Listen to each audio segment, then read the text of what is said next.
Maraming salamat po sa magandang panahong pinagkaloob sa amin at magandang pagkakataon na tayo nagkatipon-tipon sa kaarawan ng aking pamangkin, si Ramel Coladilla, na bulang siya ay nanggaling pa sa ibang bansa para ibagdaos niya ang kanyang kaarawan dito. At makita tayong mga kamag-anak, kaibigan at mga kaeskwela sa buong isang taon. Maraming salamat po at sana po itong kaarawan ito ay maging maligaya tayong lahat. Happy birthday, Ampa, and many wishes and more birthdays to come, and for great health, praying for great health. Happy birthday, Grandpa. I'm so glad that we all were able to come together and coordinate this and celebrate with all of your friends and family. Ladies and gentlemen, please rise and welcome our birthday celebrant, Mr. Ramel Coladilla.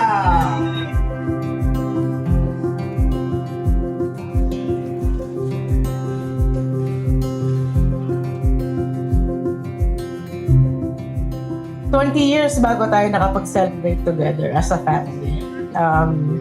I'm thankful and grateful for everything. Ay, nako, talagang masyado madugo tong pagtatago namin ng birthday na to. At least ngayon, andito na kayo lahat. It's not an easy road, but you're here, you're 70 years old. Very blessed, healthy, and very well loved. Yung dalawa mong apo, nalaki na yung family natin. Unti-unti, little by little. Nakikita mo na yung tubo ng pinaghirapan mo. Ang isa sa pinakamalaking blessing is to have a really loving family. At sobrang blessed ako kasi kayo po yung father-in-law ko. Salamat po sa love, support, at laging nandyan for us ni OG. So, yun po. Sana po maging mas healthy pa kayo. Mas maraming birthdays, mas maraming memories pa tayo together.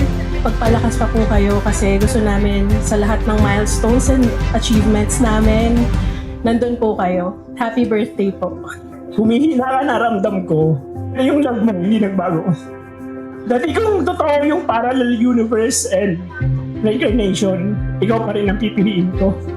I love you. Parang second father figure ko po kasi pinaturo sa akin, don't give up kahit na hirapan ka o meron parang challenges, wag ka mag-give up.